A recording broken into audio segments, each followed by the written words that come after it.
안녕하세요. 오늘은 해부학에 대해서 살펴보도록 하겠습니다. 림파틱 시스템의 구성 요소는 사실 우리 몸에서 전반적으로 림프계를 구성하고 있는 모든 부분을 얘기합니다. 그래서 림프계는 이제 림프 조직을 포함해서 림프관, 그리고 여러 기관으로 구성이 되게 됩니다. 림프계의 주요 기능은 특히 체액의 균형을 유지하고 또한 면역 반응을 좀 지원하는 역할을 하는 것이라고 할 수 있습니다.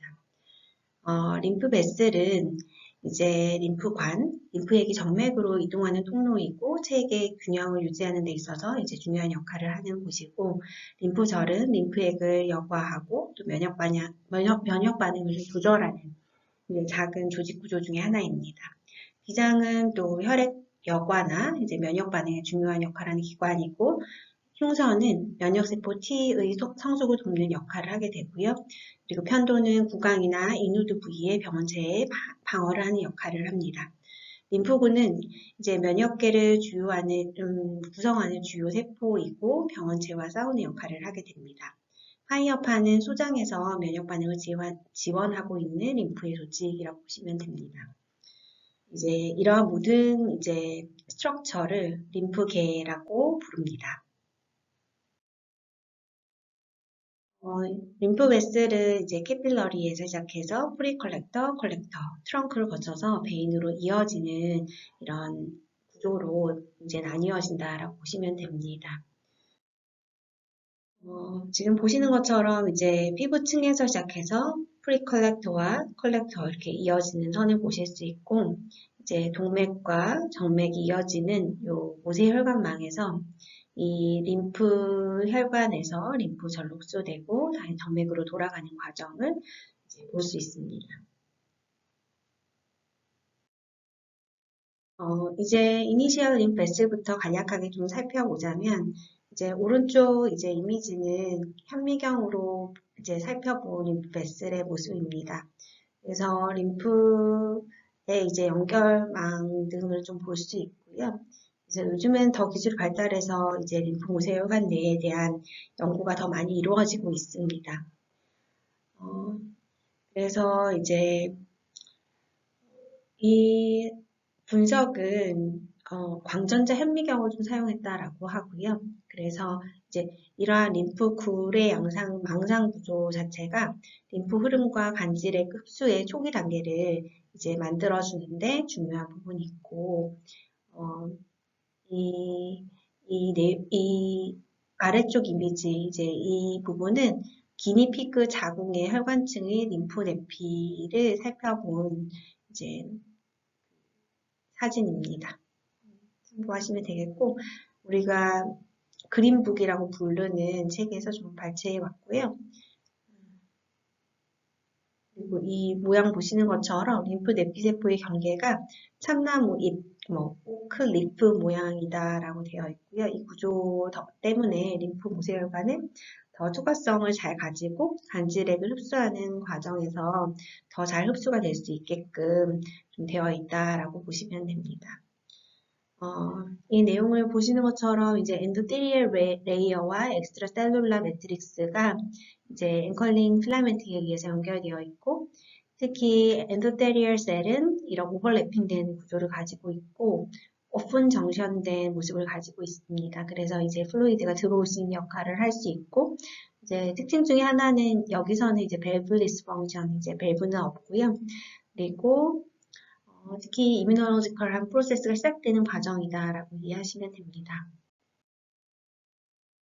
이니시얼 림프 베슬은 지금 보시는 것처럼 앵커는 필라멘트가 보이고, 특히 이제 모세혈관, 간질 결합 조직에서 초기 림프관을 시작하게 됩니다. 조직 사이에 존재를 하고 림프액이 처음 수집되는 장소라고 할 수 있습니다.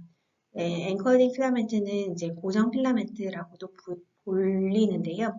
이러한 초기 림프관은 고정 필라멘트에 의해서 주변 결합 조직에 연결되어 있고, 필라멘트는 림프관의 열림을 도와주고 림프액이 원활하게 흡수될 수 있도록 도와주게 됩니다. 오버래핑된 엣지 구조를 가지고 있는데요. 그래서 이 구조 자체가 밸브 역할을 해서 간질액이 림프관 안으로 들어오고 또 나가는 역할을 방지하게 됩니다. 프리 컬렉터는 이제 이니셜 림프에서 컬렉터로 연결되는 이제 연결 단계라고 할 수 있고, 이 구조에서는 이제 밸브를 가지게 되고, 아직은 불완전한 밸브의 형태라고 하고, 더 근입으로 갈수록 밸브가 완성이 돼서 이제 수집관의 밸브 구조와 유사해진다라고 합니다. 프리 컬렉터의 지름은 15 마이크로미터로 매우 작다라고 알려져 있습니다. 이제 컬렉터를 보면 이제 컬렉터는 특히 림프에그, 림프절이나 이제 림프관 줄기로 수송하는 역할을 하게 되고 크기는 600에서 600 마이크로미터 정도를 이제 좀 보이고 림프관의 주요 수송 경로를 담당한다고 할 수 있고 밸브가 있어서 역류가 됨을 방지해주는 역할을 합니다. 구조를 보면 이제 튜니카 인티마, 튜니카 미디아, 튜니카 엑스터나라고 구성할 수 있고요. 인티마는 이제 엔도티리움과 베이지얼 멤브레인, 내피세포와 기점막으로 구성되어 있습니다. 그리고 미디아 쪽에서는 특히 평활근이 있어서 평활근으로 구성이 되고 두께는 좀 다양하다라고 알려져 있습니다. 그리고 가장 외막에서는 특히 콜라겐성 결합 조직으로 구성되어 있는 것이 특징이다라고 보시면 됩니다. 기능은 근육세포와 밸브를 포함하고 있고 림판지온이라고 하는 이제 집합 간의 기능적인 단위, 림프관 내 밸브 사이의 구획을 말하는데요. 이러한 림판지온의 운동성을 가지기 때문에 림프를 이동하게 됩니다. 특히 알테리 옆에서 많이 발견이 된다라고 되어 있고요. 지금 보시는 것처럼 이런 밸브가 이중천판의 구조를 보이는 것을 볼 수 있습니다. 지금 사진은 이제 수술장에서 찍은 컬렉터를 잡아놓은 모습입니다. 림판지오는 방금 말씀드렸던 것처럼 밸브로 경계 지어진 이제 림프 수집관의 구획이라고 할 수 있고 림프액을 흐름을 조절하는 단위로 작용을 할 수 있습니다. 림판지오는 자율신경계의 지배를 받고요. 그래서 림프관의 능동적인 수축을 조절해서 림프액을 이동시키게 됩니다. 방금 보셨던 것처럼 이제 세 막의 구조를 가지고 있고 림프 순환에 있어서 어떻게 보면 가장 기본이 되는 단위라고 할 수 있고 림프액이 일정한 방향으로 한 방향으로 흐르도록 하는 기능을 하게 됩니다. 지금 보시는 것처럼 이제 초기에 이니시알 이제 앵커링 필라멘트가 열리고 처음 초기에 간질에 이입되는 과정을 잠깐 보시면 이 검은 화살표가 이렇게 당겨지면서 스트레칭이 되면 안으로 이제 물질들이 유입할 수 있게 되는데요. 압력 차이를 통해서 체액이 이동하는 이제 유리한 환경을 조성하게 되고 특히 초록색 화살표가 또 이제 열리면서 조직액이 림프계로 들어갈 수 있게 됩니다. 그래서 조직액이 유입이 되면 이제 림프 모세혈관으로 유입이 되고 림프 형성 과정이 시작된다라고 할 수 있습니다. 이제 초기 림프관의 내부 압력이 간질 압력보다 더 높아지면 이제 내피세포 연결부가 닫히면서 이제 이 안에서의 움직임이 나타나게 되고요. 이제 반면에 여기 압력이 낮아지면 다시 열리면서 바깥쪽에 있는 간질액들이 다시 들어올 수 있게 해주는 조절하는 역할을 하게 되는 그림입니다. 방금 계속 말씀드렸던 것처럼 림판지온의 흐름은 보통은 1분에 6번에서 10번 정도 펌핑이 일어난다라고 알려져 있고 사실 외부의 압력에 의한 ML이나 엑서사이즈에 의해서 이러한 속도가 빨라질 수 있는데요. 20번까지도 빨라지는 모습을 볼 수 있습니다. 그래서 림프관은 내부에서 림프액이 일정한 방향으로 한 방향으로 흐르고 이제 특히 이제 처음에 채워지는 단계, 팽창이 되고 비워지게 되고 그리고 림프벽이 수축하면서 림프액을 배출하게 되는 이러한 과정으로 한 방향으로 흘러가는 모습을 볼 수 있습니다. 자율신경계에 의해서 조절된다라고 말씀드렸고 림프관 벽의 긴장이나 림프량에 의해서 이러한 자율신경계가 반응해서 조절을 하게 됩니다. 워터쉐드를 잠깐 보시면 워터쉐드는 잘 아시는 것처럼 이제 정상적인 우리 몸의 표면은 그야말로 워터쉐드라고 하는 림프 경계로 나뉘어져 있고, 림프 경계 라인이 림프 흡수 영역과 이제 구역을 분리시키게 됩니다. 지금 보는 것처럼 만약 한 림프계가 손상을 받으면 해당 영역의 압력이 높아지고 림프 경계를 가로질러서 이제 거꾸로 다른 림프 경계를 가로질러 이제 다른 인접한 영역으로 흐름이 이루어진다는 것을 이제 또 문합이라고 합니다. 이러한 림프 경계는 이제 엑실러리 림프 노드의 흐름은 이렇게 경계에 따라서 흡수가 되고, 그리고 4개 있는 림프절로 흡수가 되는 이 경계에 따라서 흡수가 되는 이런 경계가 지어진다라고 이해하시면 됩니다. 림프 경계는 잘 아시는 것처럼 수평 림프 경계가 있고, 하나는 빗장병을 따라서 있고, 뒤쪽은 견갑골 극이 림프 경계를 형성하고 있습니다. 또한 허리뼈 경계가 있고, 또 배꼽과 허리뼈를 향해서 쭉 뻗어 있습니다. 또한 시장면을 따라서 수직 경계가 있어서 림프 경계가 있는데, 앞쪽으로는 이제 두덩 결합에서 뒤쪽으로는 이제 척추를 따라서 시상 림프 경계가 있다라고 할 수 있습니다. 지금 이번에는 이제 문합을 좀 살펴보도록 하겠습니다. 그래서 림프 경계를 가로지르는 림프 문합이라고 할 수 있습니다. 이 문합은 수직 림프관으로 어느 쪽 방향으로나 이제 압력이 높은 곳에서 압력이 낮은 곳으로 흐름이 가능하도록 되어 있습니다. 엑실러리 간의 문합을 엑실로, 엑셀러리 림프 아나스토모시스라고 하고, 또한 엑셀로 인구이날 아나스토모시스, 인구이날 아나스토모시스라고 부르게 됩니다. 지금도 이제 워터쉐드를 따라서 이제 문합이 또 이루어져 있는 모습들을 볼 수 있습니다. 문합을 한 번 더 보시면 미디안 사지탈 워터쉐드, 그리고 트랜스버스 워터쉐드, 이제 그리고 플레비크 워터쉐드, 그리고 스파인 오브 스캐뷸라 워터쉐드, 그리고 챕스 글루티얼 라인으로 해서 워터쉐드 이렇게 나누어져 있는 것을 볼 수 있습니다. 다음은 림프계의 해부학적 경로에 대해서 좀 다시 한번 정리를 하면, 림프 캐필러리에서 시작해서 프리 컬렉팅 림프베스, 그런 다음 이제 컬렉팅 림프베스로 가서 림프 노드, 이프런트 이제 컬렉팅 림프베스를 통해서 림프 트렁크, 림파틱 덕트, 그리고 저귤라, 비너스 앵글로 이어지는 이제 이런 구조를 볼 수 있습니다. 그리고 마지막으로 이제 전체적인 경로와 이제 림프 간의 분포를 좀 볼 수 있고요. 그리고 이 사진은 좌측 정맥각에서 림프관이 정맥으로 합류하는 부분이다라고 보시면 됩니다.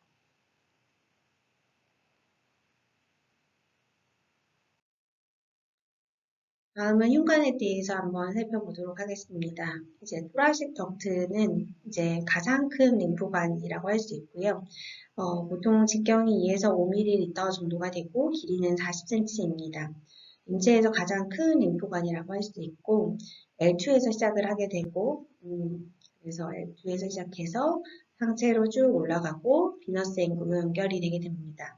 그래서 왼쪽에 내경 정맥이랑 쇄골화 정맥이 만나는 이제 비너스 앵글이라고 하는 이제 정맥각에서 림프를 배출하게 됩니다. 이제 복부 쪽에서는 시스타 카일리로 확장된 부분 중에 하나이고, 또라식 흉부를 지나서 림프를 운반하고 이제 설비껏까지 도달해서 림프를 배출하게 됩니다. 이제 기능은 림프를 수집해서 정맥으로 순환 배출하는 역할을 하게 된다라고 보시면 됩니다. 그래서 이러한 순환에 장애가 발생했을 때 이제 부종으로 이어지게 될 수 있습니다. 다음은 림프노드를 좀 살펴보겠습니다. 림프노드는 약 600여 개가 있고, 목에 약 160여 개가 있는 것으로 알려져 있고, 사이즈는 2에서 30ml 정도의 분포를 보이고 있습니다. 그래서 A프런트 베슬로 림프노드로 들어왔다가 E프런트 베슬로 림프노드에서 이제 나가게 됩니다. 큰 역할은 특히 바이올로지컬 필터링 스테이션의 역할이 되고, 림포사이트를 생산하고, 또한 프로테인 컨텐츠를 특히 레귤레이션 해주는 역할을 하게 됩니다. 그 외에도 여러 가지 다른 물질들을, 해로운 물질들을 여과하는 기능을 해주고 방어하는 기능, 그리고 항원을 촉진해서 림프를 생성하는 기능을 한다라고 보시면 됩니다. 특히 분해될 수 없는 염색제라든지 먼지, 잉크 같은 것들을 저장하는 역할을 하기도 합니다. 다음은 림프절과 이제 유입 영역에 대해서 한번 살펴보도록 하겠습니다. 서브멘탈 림프노드는 턱 아래에 두세 개 정도 림프절이 있고, 로얼립, 그리고 이제 잇몸 부분, 혀끝, 그리고 친 부분, 턱 부분에 유입 영역을 보이고, 이제 딥 설비컬 림프노드로 드레인지 되게 됩니다. 서브맨디블라 림프노드 같은 경우에는 서브맨디블라 그랜드 쪽에 5개에서 8개 정도의 노드가 있고, 마찬가지로 지금 보시는 것처럼 립이나 익스터널 칙, 메디얼 아이리드, 힙들, 그리고 검스, 텅, 그리고 혀 쪽의 아래쪽, 아래쪽, 그리고 칙 뮤코사 부분, 이 마찬가지로 딥 설비컬 림프노드로 드레인지 되고, 그리고 오리큘러 림프노드 같은 경우에는 이제 페로티드 글랜드 귀의 앞쪽 부분에 2개에서 4개 정도의 림프절이 있습니다. 그래서 귓바퀴 앞쪽의 영역과 나자 루트, 그리고 라테랄 아일리드, 페로티드 부분에 이제 유입 영역이 되게 되고, 마찬가지로 딥 설비컬 림프노드로 드레인지 되게 됩니다. 리트로 오리큘러 림프노드는 귀 뒤쪽에 한두 개의 림프절이 있고, 이제 특히 귓바퀴 뒤쪽, 그리고 스칼프 주변, 그리고 미들 이어, 이제 중위 부분이 이제 유입 영역이 되고, 그리고 딥 설비컬 림프노드로 드레인지 되게 됩니다.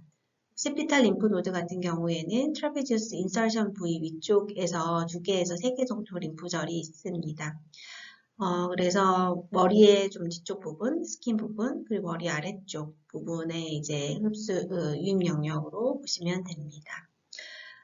다음은 그리고 마찬가지로 드레인지는 딥 설비컬 림프노드로 흡수가 되게 됩니다. 다음은 서비컬 림프노드를 보면 경부 림프절은 흉쇄유돌근과 흉쇄유돌근 근처와 인터저글라 베인 근처에 이제 슈프라클레비큘랄 포사에서 위치하고 있습니다. 보통은 귀나 특히 귀 밑샘, 페로티드 글랜드, 그리고 이제 조의 앵글, 턱에 각 있는 부분, 그리고 목과 그리고 머리의 뒤쪽 편도 부분을 이제 전체적으로 드레인지 해주는 역할을 하게 되고 유입하는 영역이 되고, 그리고 드레이지는 딥 설비컬 림프노드로 그리고 저글라 트렁크로 드레인지 되게 됩니다. 슈프라 클레비큘라 림프노드 같은 경우에는 이제 슈프라 클레비큘라 포사 부분에 위치하고 있고, 유입 영역은 경부 림프절에서 오는 림프액들, 그리고 쇄골과 견갑골 사이의 피부에 유입 영역이 됩니다. 이거는 이제 경정맥 줄기, 저글라 트렁크로 드레인지 되게 됩니다. 네, 상체 부분의 이제 림프노드를 보면 엑슬러리 림프노드는 이제 보통 25개에서 30개 정도 있다라고 하고, upper extremity, upper trunk quadrant와 breast가 이제 유입 영역, 그리고 드레이니지는 deep axillary lymph node, infra supraclavicular lymph node, subclavian trunk로 되어집니다. 팩토럴 림프 노드는 팩머슬, 메이저 머슬 옆에 위치하고 있고, 브레스트와 특히 라테랄 쿼드런트 부분에 유입 영역이 되고, 딥 엑슬러리 림프 노드로 드레인지 되게 됩니다. 큐비탈 림프 노드는 큐비탈 포사에 위치하고 있고, 이제 포암의 울라 부분의 스킨, 그리고 포암과 핸드의 이제 보온 머슬, 커넥티브 티슈의 영역을 담당하고 있습니다. 그리고 딥 엑슬러리 림프 노드 방향으로 드레인지 되게 됩니다. 하체 같은 경우에는 룸바 림프노드, 일리악 림프노드, 그리고 슈퍼피셜 인구이널 림프노드, 파프리티얼 림프노드가 있고, 룸바 림프노드는 룸바 에리아에 있으며, 이제 테스티클, 오바리, 유테러스, 키드니, 아드레널 글랜드가 유입 영역이고, 룸바 트렁크로 드레인지 되게 됩니다. 일리악 림프노드 같은 경우에는 펠비스 부위에 있고, 이제 유입되는 부분으로는 이제 서해부, 특히 서해부 림프절, 방광, 전립선, 정낭, 자궁, 이제 특히 상부 쪽으로 이제 upper portion of vagina 쪽이고, 룸바 트렁크로 드레인지 되게 됩니다. 슈퍼피셜 인구이널 림프노드는 이제 그로인 쪽에 약 10개 정도가 있다라고 하고요. 배꼽선 아래 이제 몸통의 이제 월 부분이나 요추나 둔부 부위, 회음부나 외부 생식기, 하지 쪽에 이제 유입 영역이 됩니다. 이제 드레이지는 이제 딥 인구이널 림프노드로 되게 됩니다. 파플리티아 림프노드는 이제 파플리티아 포사에 위치하고 있고 피부 하태 깊은 부분이 유입 영역입니다. 그리고 딥 인구이널 림프노드로 드레인지 되게 됩니다. 다음은 이제 그림으로 한번 더 살펴보면 그래서 옥시피탈 림프노드가 있고 귀 이제 머리 아래쪽으로 1번에서 좀 살펴볼 수 있죠. 그리고 이제 리트로 오리큘러 림프노드, 그리고 귀 앞쪽으로 프리 오리큘러 림프노드, 그리고 세미 웬디블라 림프노드, 서브멘탈 림프노드 등을 드레인지 되는 부분을 좀 보실 수 있고요. 지금에서도 이제 림프절이 좀 연결되어 있고 이 초록색 선이 흘러가는 이제 방향이라고 보시면 됩니다. 림프액들이 흘러서 어떤 림프절로 흡수되고 있는지를 좀 보실 수 있는 그림이라서 나타내 보았고요. 오른쪽도 이제 초록색이 림프혈관이라고 보시면 되고 림프혈관에서 림프액이 배액이 돼서 림프의 절로 이제 흡수되고 있는 모습을 볼 수 있죠. 그래서 아래쪽과 옆쪽의 림프절들이 어떻게 흡수되고 있는지 방향을 좀 보실 수 있어서 담아 보았습니다.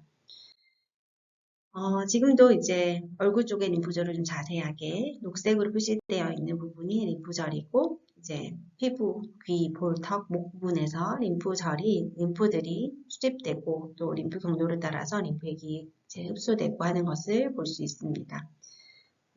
한번 참고해서 보시면 되겠습니다. 마찬가지로 이제 상하 입술 부분에 림프 배의 경로와 관련된 이제 림프절을 잘 시각화해서 보여주고 있는 자료라서 담아 보았습니다.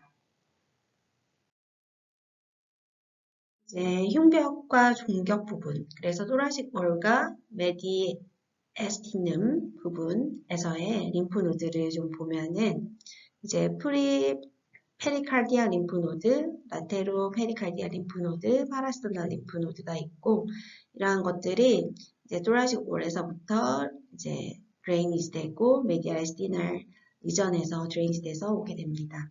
또한 풀모너리 루트 림프노드, 트라키오 브로키알 림프노드가 있어서 마찬가지로 렁이나 트라키아 부분에서의 드레이니지가 이제 주요한 부분이다라고 보시면 됩니다. 상체에서의 림프 패스웨이를 보게 되면 엑셀러 림프 노드는 이제 아까도 설명했지만 암이나 스킨의 토락스, 그리고 라테럴 브레스트 부분, 그리고 메디얼 쿼드런트가 보통 이제 드레인지 되게 됩니다. 특히 손이나 핑거에서의 드레인지를 좀 살펴보면 이제 팔말 네트워크에서는 손바닥에서의 림프를 수집하게 되고 큐테니우스 림프 네트워크는 피부의 림프 네트워크라고 해서 손가락 끝 마디와 피부에서의 림프를 배출하게 됩니다. 그리고 도절 림프 네트워크는 이제 손등에서의 림프를 배출하게 되고 주요 이제 컬렉터로는 이제 요측에 radial surface collector, 이제 집게 손가락에서 요측으로 림프액이 수집이 되게 되고 손등 수집관은 손등에서 림프액을 배출하게 됩니다. 그래서 이제 돌즘 컬렉터라고 해서 이제 손의 돌즘 부분에서의 림프가 흡수되게 됩니다. 그리고 하지에서의 림프 흐름도 한번 살펴보면 특히 인구이널 림프 노드는 이제 발의 도절과 플란터 서피스의 드레인지를 담당하고 익스터널 제니탈리아의 스킨, 그리고 둔부 쪽의 스킨, 그리고 어브도미널 할프 부위의 스킨에서의 드레인지 역할을 담당하고 있습니다. 하지에서의 보면은 특히 뒤쪽 도저 라테랄 부분에서의 림프의 흐름은 발바닥, 발 뒤꿈치 그리고 하태 부분을 좀 포함하고 있는데 이제 무릎 뒤쪽에 디파플레티아 림프 노드로 흡수되는 것을 확인할 수가 있고 그런 다음에 페모랄 이제 블러드 베스를 따라서 딥 인구이널 림프 노드로 흡수가 되는 것을 또 확인할 수가 있습니다. 대체로 이제 해부학적인 부분은 지속적으로 좀 다뤄왔던 부분이기 때문에 간략하게 정리해 보았습니다. 여기까지 마치도록 하겠습니다.